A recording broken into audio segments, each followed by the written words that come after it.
How is it that we find ourselves surrounded by such complexity, such elegance? The genes of you and me, the genes of you and me, are all made of DNA. We're all made of the same chemical DNA. We're all made of DNA. Hi, you're listening to DNA Today, a podcast and radio show where we discover new advances in the world of genetics. From genetic technology like CRISPR to rare diseases to new research, we have you covered. For a decade, DNA Today has brought you the voices of leaders in genetics. I'm Keira Deneen. I'm a certified genetic counselor and your host. We are in the final days to sign up to our Patreon and still be eligible for that bonus physical gift. And it's going to be some DNA Today merch. This is on top of the annual physical gift you'll get if you end up picking our Chromies tier level. And yes, I had a ton of fun coming up with the tier names. The top merch asked for by listeners are t-shirts, mugs, stickers, thermoses, lanyards, mostly to wear during conferences. So by becoming a patron, you can influence which physical gift we end up picking to send everybody on that Chromies tier, and you're going to get your very own. Plus, I'm going to throw in a handwritten letter as a thank you for supporting DNA Today. Of course, there are tons of other benefits, but I know this is one that is very exciting for many listeners. And the show's been around for about 10 years, so it's about time we finally have merch available for you guys. Remember, sign up by May 25th, so you only have a few more days if you're listening to this as the episode has been released, so that you can get this surprise DNA Today merch. Head over to our Patreon, link is in the show notes, or go directly to patreon.com/DNA Today podcast.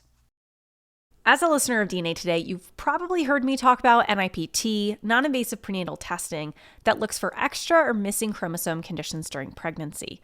But did you know there's also a test that can screen for recessive disorders like cystic fibrosis and fetal antigens? Billion to One offers Unity Screen, which does all of this from one blood draw from a pregnant person. Visit unityscreen.com for more information and check out our DNA Today episodes where Billion to One experts joined me to explore non-invasive prenatal screening for recessive conditions. That was episode 224. And red blood cell fetal antigens. That was episode 225. Did you know that among patients with documented mild cognitive decline, about 1/3 progress to a diagnosis of Alzheimer's disease?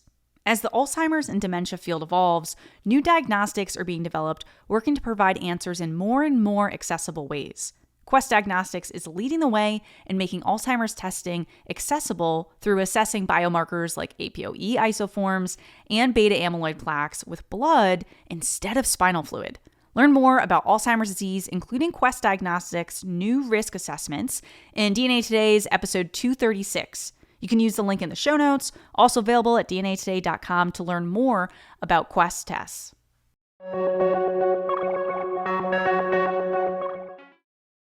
My guest today is Michelle Bowman, who has been a cancer genetic counselor for over 15 years in Sydney, Australia. That's right. So we're going the Eastern time zone all the way to Australia. So this is always our interesting one for people that have listened to the show for years.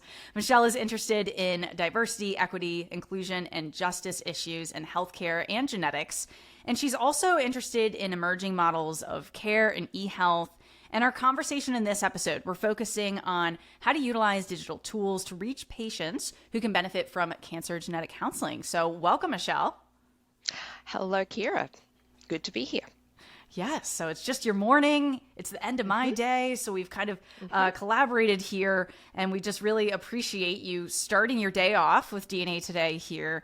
And before we hit record, I was just getting to know you a little bit, that you have quite an interesting international background, being raised in a South African family, living in the UK, even exposure to American friends and healthcare system there. Now you're living in Australia. So with your international perspective, what comes to mind when thinking about how medical and genetic systems are different between some of these countries that I mentioned? Well, I guess, unfortunately, to a large extent, some of this comes back to who pays. So how do we run a healthcare system? How do we pay for the things that need to be done? And that's a really, really big point of difference between places like Australia and the UK and places like the US. I think Canada is probably more similar to the UK and Australia. So essentially in Australia, we have Medicare, which is the national health system funding under our federal government. So we all pay taxes into that system, and that allows us to access what we call public healthcare. So I guess if you are in a car accident and you get taken to the local major trauma center, that is all going to be covered for you under Medicare. No questions asked, no forms have to be filled in. If you've got your Medicare card, you're fine. And I use emergency care there as I guess, an easy illustration of, when things go bad in a hurry, you're going to be okay. You're not going to have to worry about any major bills. Occasionally there are some finanglings about who pays for the ambulance that might take you to the hospital, but the care itself in the hospital is all going to be fine. Which is where it gets a little different bit more from the US. Yeah. Right? Oh, yes. Like, yeah. Yes. Hearing that, I'm like, oh, if only I had access to that and my friends and family. Yep. Yes. Yep. And in fact, I can think of one of my university friends who had an Australian parent and an American parent and ended up moving over and living in New York. I think it was appendicitis or something like that, acute, that happened to her. She very seriously contemplated getting on a flight back to Australia so that she could get care here, because the cost of the flight was possibly going to be less than the cost of care locally. Oh, I wouldn't doubt it. Yeah. Yes. Yep. Yeah. Tens of thousands, I would imagine. Yep. Potentially, yes. So where things get a little bit more complex is when we're thinking about outpatient care and how people access things like specialist care, even their family medicine, GP care. There's differences there in terms of what route you can take and what kind of money you might have to pay. So you can usually find a family medicine doctor or a GP without having to pay anything, but that's a little bit variable. In some places you may have to pay what we would say a gap, but that's still going to be only, $20, $30, $50 at the most, hopefully.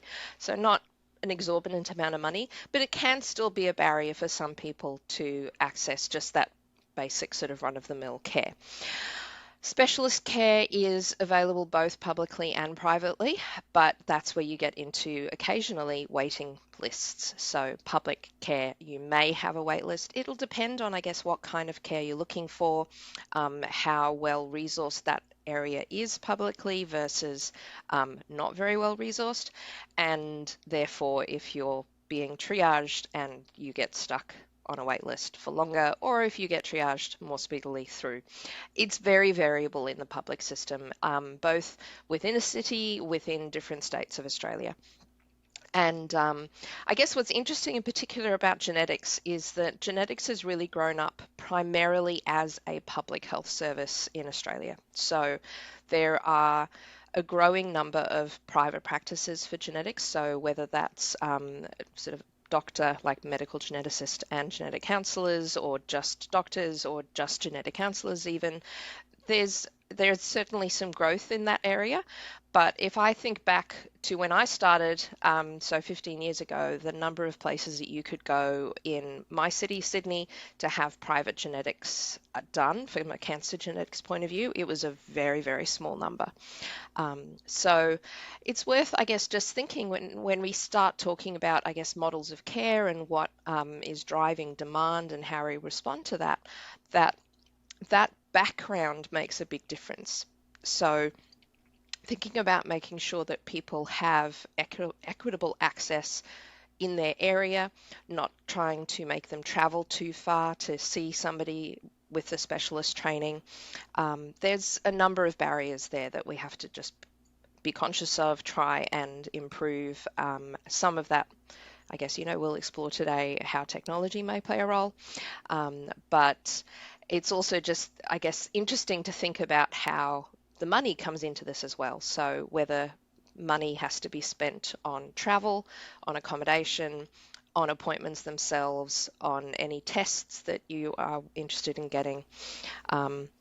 It's also worth mentioning that in Australia, genetic testing for cancer genetic conditions has been by far and away the domain of specialist services. So your family medicine doctor, your GP, can't order cancer genetic tests. I don't anticipate that changing in the near future, although there is a project underway at the moment where they are doing population screening for cancer genetics for BRCA and Lynch syndrome. So we'll see how that might evolve, but certainly at this point we're sitting in a position here where you do have to see a specialist service, typically a genetic specialist service, to access cancer genetic testing.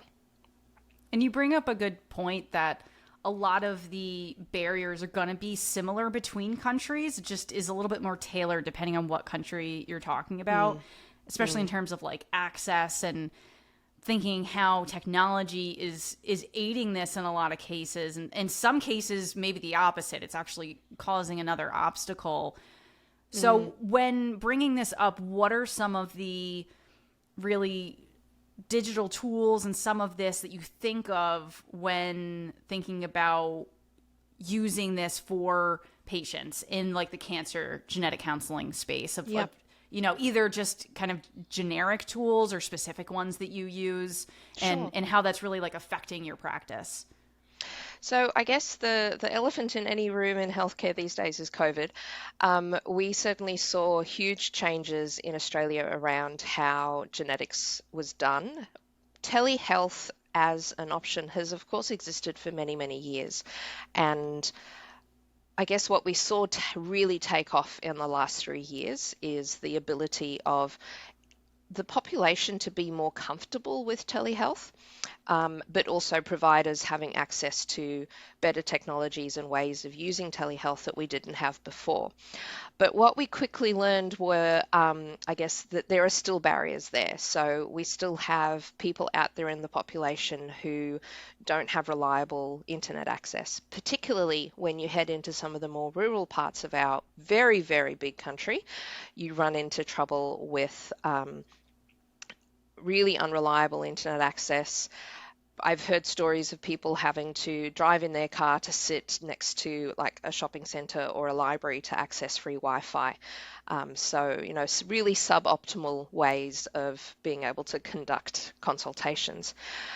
But at the same time, you also have to recognize that these telehealth options have opened the door for people who are living, you know, 6, 7, 8 hours drive away from their genetic service, being able to get some level of care that they would not have been able to easily access before. So I guess anytime I'm thinking about how technology might be able to help and digital platforms help with these things, I think we have to really be conscious of, yes, it can bring quite a few advantages and new options for us, but we still need to think about people who have low literacy. We need to think about people who don't speak English as their first language. We need to be thinking about the access issues around devices, quality of connection, things like that, and making sure that we don't exclude parts of the population when we're trying to actually advance some of these things. So even people who are older and just not as comfortable with technology, we've learned how to be quite explicit with saying, you know, do you have somebody who can help you with this? Can you go to your daughter's house, or can your daughter come to your house? But still, we've got some very isolated parts of the population over here where it can be really challenging, and we've got to be careful not to exclude people in our enthusiasm for this brave new world of better technology and ways of doing things. Right. Especially in the cancer space, your patient population is probably in general older than my patient population, who are mostly pregnant. So the people Yes. I'm meeting with, I would be very surprised if any of them, being kind of in the greater New York City area over here, of any of them not having access to a stable internet connection through, you know, a public library or anything like that, of knowing how to use these devices.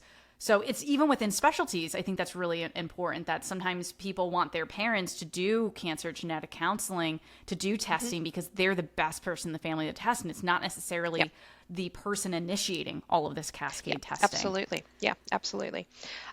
So we've been embracing lots of new things in the last few years, for better or for worse. You know, I think it's nice to always look for the silver linings in situations. But yeah, we've also got to be careful not to leave people behind in that process. And I think it's one of the things that as genetic counselors we really bring to the table when we're talking about how to provide services to populations. We, I think, have a tendency to think about some of these things and to really be interested in trying to make sure that we're doing things right and that we're not leaving people behind, so that we can still make a service available to the people who need to access it. Yeah, and just be as inclusive as possible and be thinking Yep. about all these factors that you've highlighted really well. And one aspect that I'm thinking of too is just as you being a provider, when you are doing telehealth services, there can be software that you can use on your end that maybe the patient isn't accessing in that moment or being able to see. One thing I think about is digital pedigree softwares. How do using these help you in providing some of that accessible care to diverse patient populations? I mean, I'm thinking especially for people that have really complex family histories, or, you know, again, that have limited access to traditional health services, and just kind of like what you're actually using tool-wise when you're doing telehealth. So I guess we've not really needed to change too much about our practice in terms of our pedigree software over the pandemic period and embracing more telehealth. We have been using in New South Wales, so I guess actually I might just step back and just briefly talk a little bit more about the system that we work within as a public service. So our federal government level provides some degree of funding, but then there's also funding that is state-based. Within each state, then, there are genetic services established. So I work in New South Wales. I work in the Western Sydney district of Sydney within New South Wales. I guess the state is divided into sections. So I'm employed by the Western Sydney section, but we have a statewide eHealth service that supports applications and the digital aspects of healthcare, working Wow, that's a cooperatively. dream. Like, I can't imagine. Like, oh, this is just what you get to use. It's just like funded by the government. Like, wow. Yep, there are some perks definitely to this kind of setup. So when it comes to pedigree software, in fact, a project that I was involved with back, gosh, it's probably 10 years ago or more.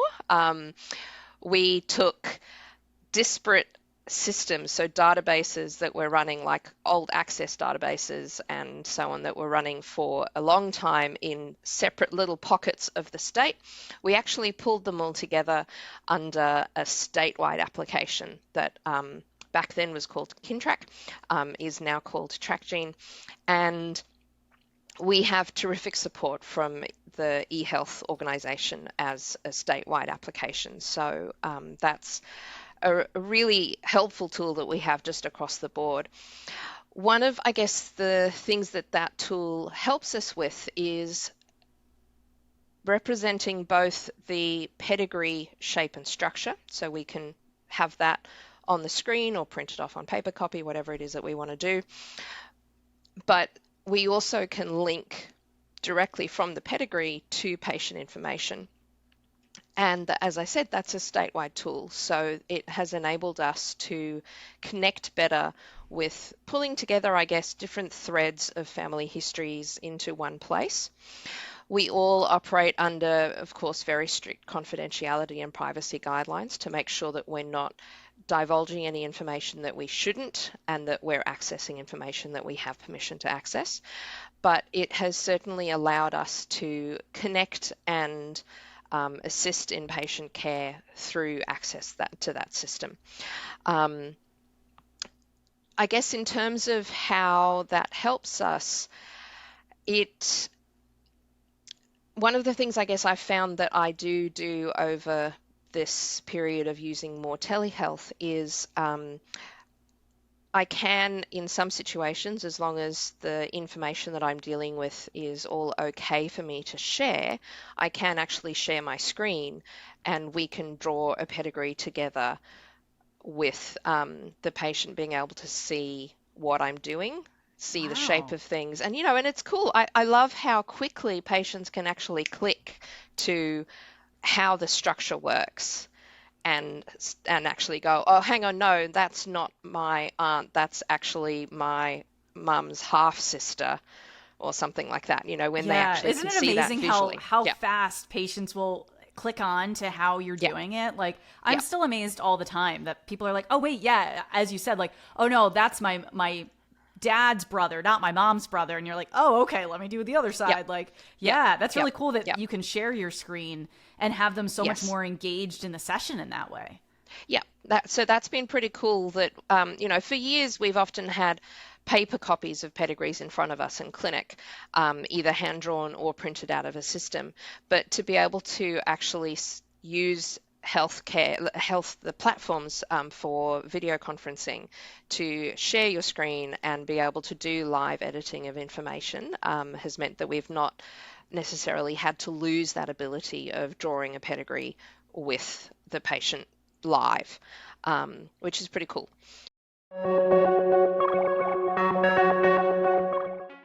Non-invasive prenatal testing screening has been around for a decade now, as long as DNA Today actually, and the technology has evolved in those 10 years. The screening started to detect Down syndrome, and now Billion to One's Unity screen assesses for the chance for pregnancies to have aneuploidies, which are extra or missing chromosome conditions, recessive conditions like cystic fibrosis and sickle cell, and the presence of red blood cell fetal antigens. Billion to One named the screening Unity Screen as it brings together fetal screening for aneuploidies and recessive conditions.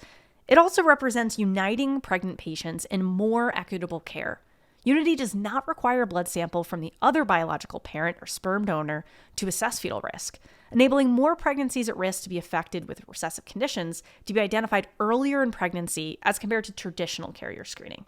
Billion to One is working towards one goal: to detect disease one molecule at a time. Know early with one simple blood test.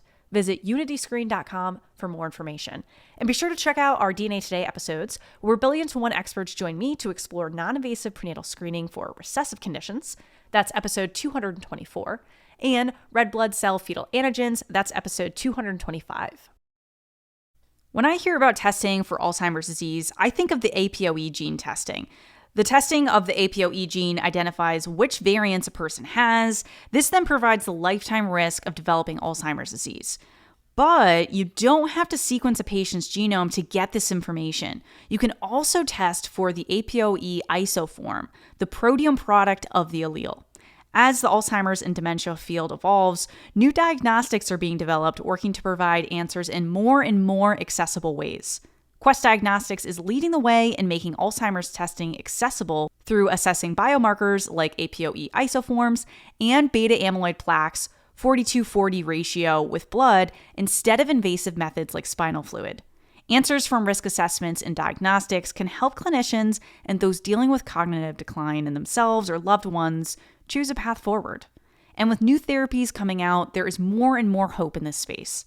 This is just a snippet of what I learned in my full episode interview with Quest Diagnostics and a patient advocate about Alzheimer's disease. This is on episode 236 of DNA Today. You can also learn more about Quest tests in the link in the show notes, also available at dnatoday.com.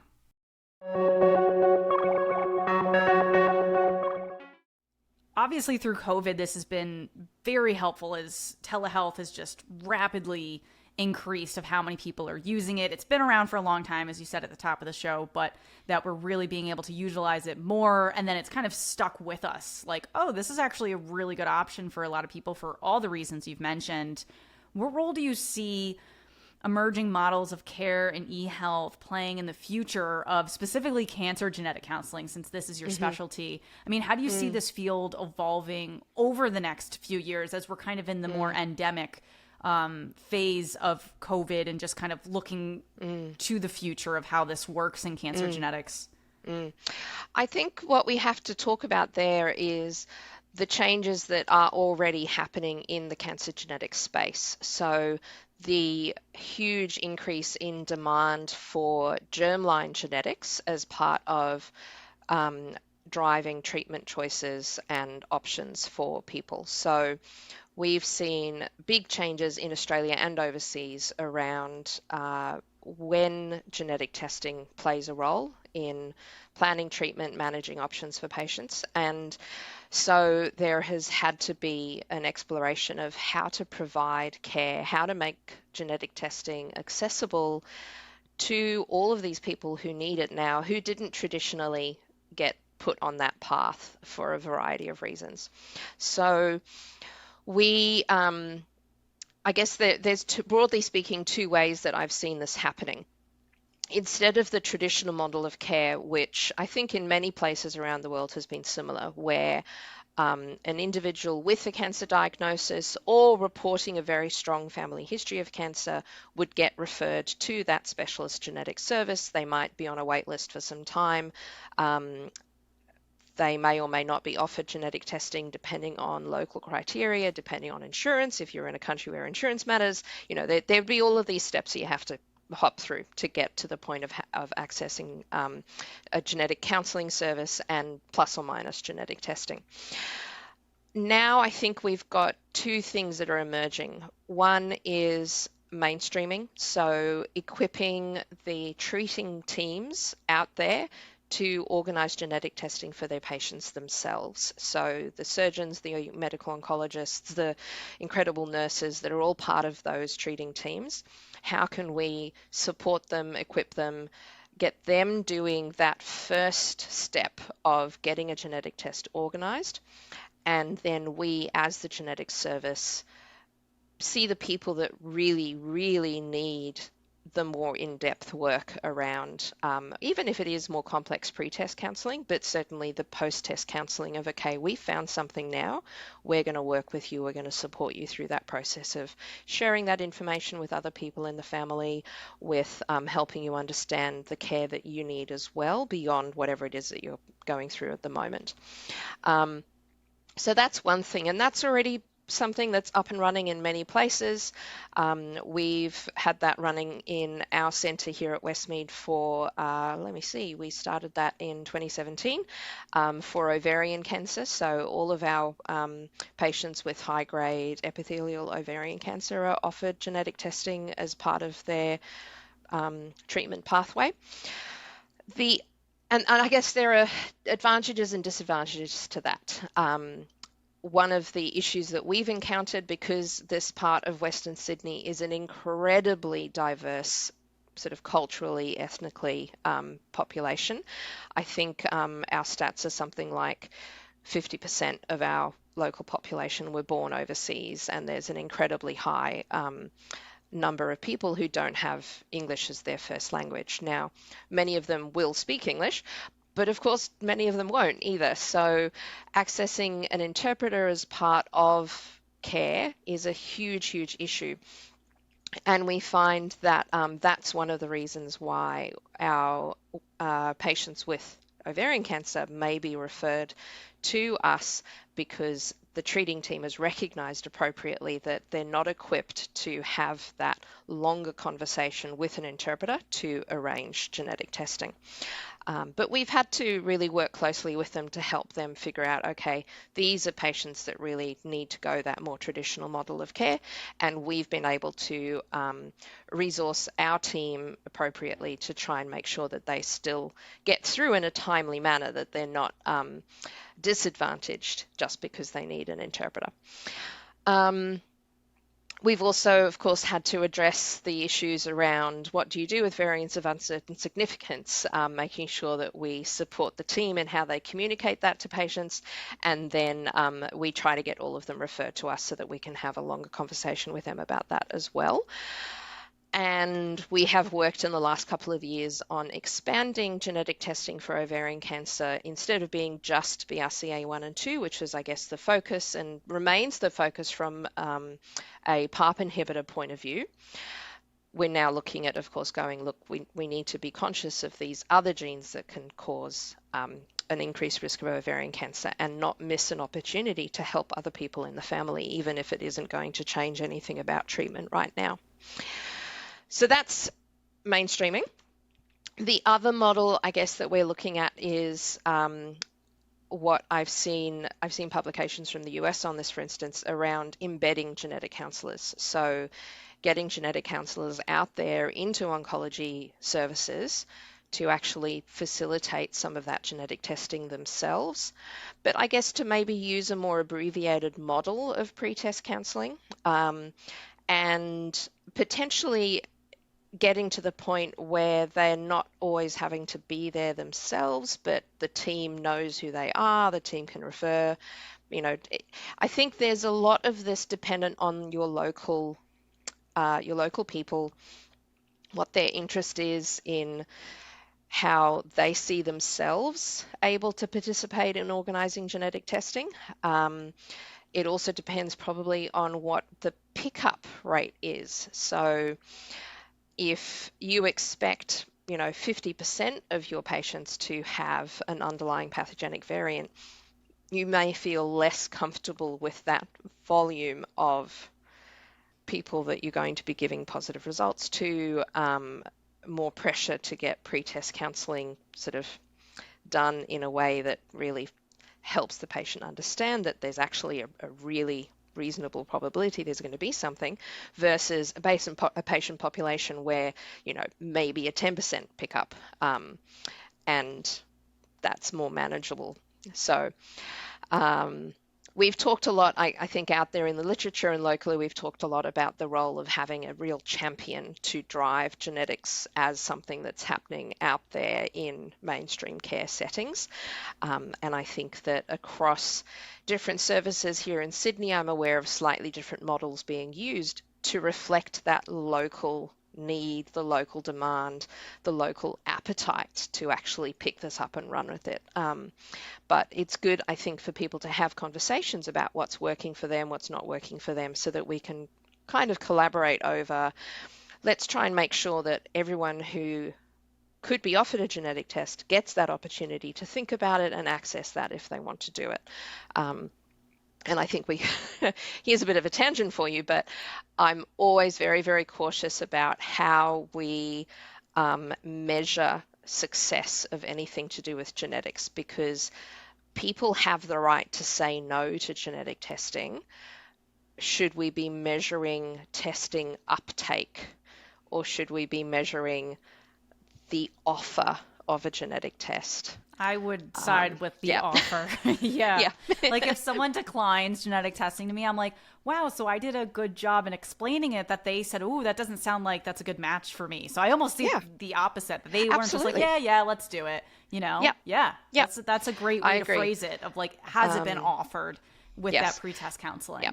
And I think that it's something that's niggled at me for many years whenever I'm looking at research projects that are looking at things like uptake of genetic testing in family members and trying to measure communication of genetic information to families and so on. And I get a little bit frustrated when they focus on the genetic test uptake, because it's complex. It's not a straightforward thing. And I can't tell you the number of times I've had conversations with patients about how they've passed the information along and that's all they can do. And it's okay to accept that there are people in their family who are not going to take up the option of genetic counseling or genetic testing, because that's their choice. If we push too hard on genetic testing being the outcome, I think we lose a lot of nuance around this whole process, and we lose some of those really basic core principles of genetic counseling around trying to make sure that it is value-based decision making that's going on for people, and it's okay for them to say, no thanks, this isn't for me.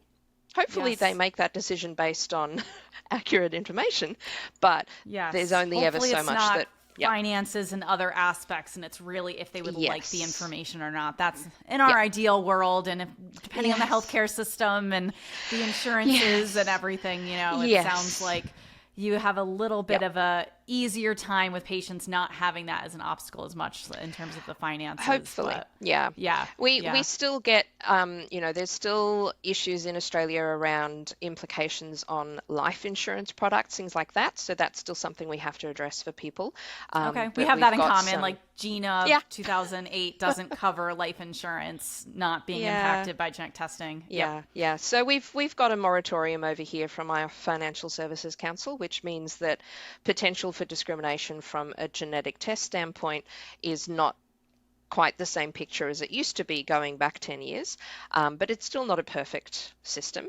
But it is something that we can, like there's an excellent resource available in Australia as a fact sheet about impact of genetic testing on insurance.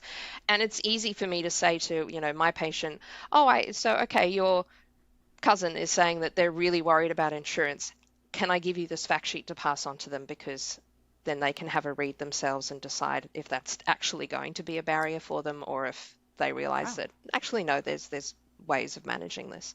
Wow, that's lovely. We'll include that in the show notes for people that I want will. to check I that will out. happily give you that link. Yep. Awesome. Awesome. But I've realized that I haven't really talked about technology that much when thinking about these models of care.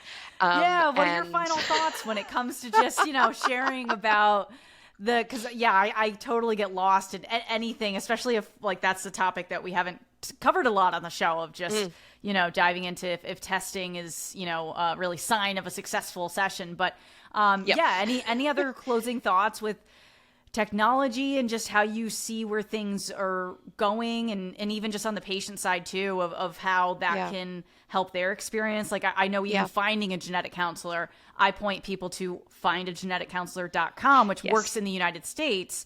I haven't had anybody from Australia come up on there, so I think it's limited to the US. Yes, it is. Do you guys have anything similar to that? Yeah, we do actually. In fact, the same website that has the fact sheet about insurance also has a fantastic Find a Genetic Service tool, so you can plug in your location and what specialty area you're looking for. There's also a directory available on our association website. So genetic counsellors in Australia work under I guess, the governance of the Human Genetics Society of Australasia, and our SIG is the Australasian Society of Genetic Counsellors, ASGC, and so there's also contact details that way. I guess there's a wealth of information on the internet for people who Google, and it's always, I guess, a pleasure to meet with patients who've done a bit of background reading and are interested, but I know that that's not everyone. So for a lot of people, I think one of the most important things is to know how to get in touch with genetics. Typically in Australia, you're going to need to have a GP referral to a genetic service, whether that's a public service or one of the private providers, although I believe some of the services, both public and private, will accept self-referrals as well. The best thing you can do is, if you're interested in talking about anything from cancer genetics to prenatal genetics to cardiac genetics, you name it, if you're worried about something like that in your family, is to talk to your GP. And if you need to, then reach out to the genetic service locally to you to just say, what is this something that needs to be looked at, and how do I go about getting that done? There may be some preliminary testing that a GP would do, or they may just need to look at the referral criteria. I'll also give you the link that is the Australian referral guidelines for cancer genetics, that are a national set of guidelines that people can refer to. And but ultimately, if you're listening to this and accessing all of this kind of online tool is a really tricky thing for you, then please talk to your GP. Let your GP know, that there are resources out there, and you could possibly even sit in your GP's office and look at their computer together and try and figure out what it is that you need to do. Talk to a family member, get some help from somebody else. because we are here to help. We're keen to help.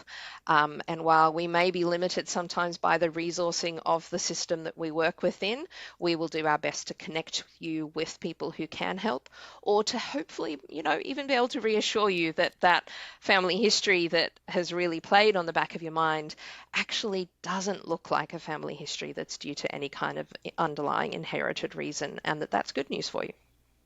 Yes, it's always a good moment in a session where you can kind of say to someone, oh, that's actually not something we're really suspicious about or concerned about, and just kind of see, the relief happen. And so that can always be nice moment in that sense. But thank you so much, Michelle, for coming on and just really exploring a lot about just Australian genetic counseling and having that perspective. And not only that, of just the different perspectives you've had with different healthcare systems and just all the tools and technology that you've been able to use, and keeping in mind what we need to think about to be inclusive so that everybody does have a level of access to this, and hopefully as much as possible.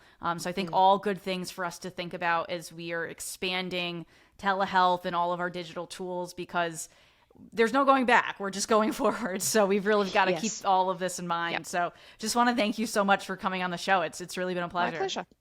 Yeah, no problem. It's been great. For more information about today's episode, visit dnapodcast.com, where you can also stream all episodes of the show. We encourage your questions, comments, guest pitches, and ideas. Send them all into info@dnapodcast.com. Search DNA Today on Twitter, Instagram, YouTube, Facebook, so you can connect with us there. And a favor, please rate and review the podcast on Apple, Spotify, or wherever you listen. This truly helps us climb the charts and allow more genetic nerds like yourself to find the show. DNA Today is hosted and produced by myself, Keir Deneen. Our social media lead is Corinne Merlino. Our video lead is Amanda Andrioli. Thanks for listening, and join us next time to discover new advances in the world of genetics. The genes of you and me, the genes of you and me, are all made of DNA. We're all made of the same chemical DNA.